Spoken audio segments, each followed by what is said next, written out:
আসসালামু আলাইকুম সুপ্রিয় দর্শক, সবাইকে অসংখ্য প্রীতি ও শুভেচ্ছা জানাচ্ছি বিডি পলিটিক্স নিউজ ইউটিউব চ্যানেলের পক্ষ থেকে। আমি শহীদুল ইসলাম। প্রিয় দর্শক, আজকে আমি যে বিষয়টি নিয়ে কথা বলবো সেটি হচ্ছে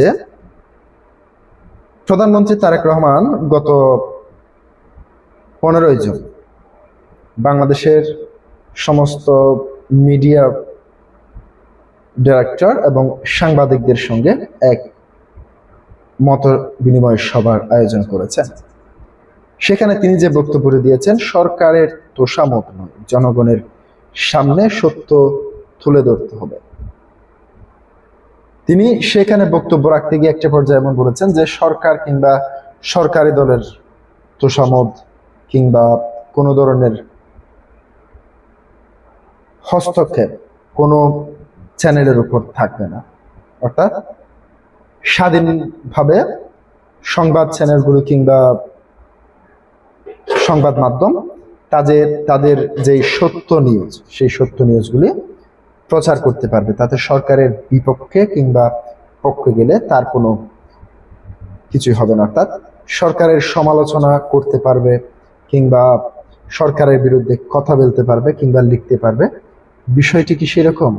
সত্যি যা বলছেন তাই কি সঠিকভাবে পরিচালিত হয়? প্রিয় দর্শক, আমরা গত 15 বছর দেখেছি, 15 থেকে 17 বছর দেখেছি আওয়ামী লীগ সরকারের সময়ে সরকার মিডিয়া কিংবা গণমাধ্যমকে স্বাধীন বলে দাবি করলেও কতটুকু স্বাধীন ছিল সেটি আপনারা সবাই জানেন। আমরা দেখেছি যে সরকার ক্ষমতায় আসে মিডিয়াকে তারা কঠোর হস্তে নিয়ন্ত্রণ করে। সেটা আমরা অন্তর্বর্তীকালীন সরকার থেকে শুরু করে আওয়ামী লীগ সরকার কিংবা এর আগে বিএনপি সরকার থেকে শুরু করে যে সরকারই ক্ষমতায় আসুক না কেন, সে সরকারি মিডিয়াকে খুব কঠোরভাবে ব্যবহার করে যে তাদের বিরুদ্ধে বেশি কিছু বলা যাবে না। কিংবা আমরা এমনও শুনেছি আওয়ামী লীগ সরকারের সময়ে মানে সারাদিনে যে নিউজগুলি হতো সেই নিউজগুলি সরকারের এরকম একটি সংস্থার কাছে পেশ করা হতো। সেই সংস্থাটি যে সমস্ত নিউজগুলি প্রচার করার জন্য অনুমতি দিত সেই সমস্ত নিউজগুলো প্রচার করতে পারতেন, বাকি নিউজগুলো প্রচার করতে পারতেন না। আমরা 5 আগস্টের পরে অনেক সাংবাদিকদের কাছ থেকে এ ধরনের অভিযোগ আমরা শুনেছি। এবার কি তা হবে না? কিংবা সরকার মিডিয়া কিংবা গণমাধ্যমের উপর হস্তক্ষেপ করছে না কিংবা করবে না, সে বিষয়টি আমি দৈনিক ইত্তেফাক থেকে তুলে ধরছি। আজ বিকেলে সচিবালয়ে মন্ত্রিপরিষদ বিভাগের জনপ্রশাসন সভাকক্ষে ইলেকট্রনিক মিডিয়া নির্বাহী বার্তা প্রদানদের সঙ্গে মতবিনিময় সভায় প্রধান অতিথির বক্তব্য দিয়েছেন প্রধানমন্ত্রী তারেক রহমান। গণমাধ্যমকে সত্য ও বস্তুনিষ্ঠ সাংবাদিকতার পথে এগিয়ে নেওয়ার আহ্বান জানিয়েছেন প্রধানমন্ত্রী তারেক রহমান। সোমবার 15 জুন সচিবালয়ের টেলিভিশন চ্যানেলগুলোর প্রধান নির্বাহী কর্মকর্তা, সিইও ও বার্তা সম্পাদকের সঙ্গে এক বৈঠকে তিনি এই আহ্বান জানান।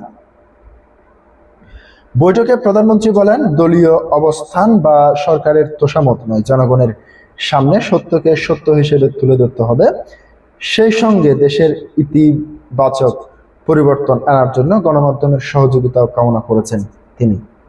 এ বৈঠকে দেশের টেলিভিশন শিল্পের বর্তমান সংকট এবং সাংবাদিকদের পেশাগত চ্যালেঞ্জ এবং চাকরির নিরাপত্তা এবং গণমাধ্যমের স্বাধীনতা সংক্রান্ত ব্যাপারে বিস্তারিত আলোচনা করা হয়েছে।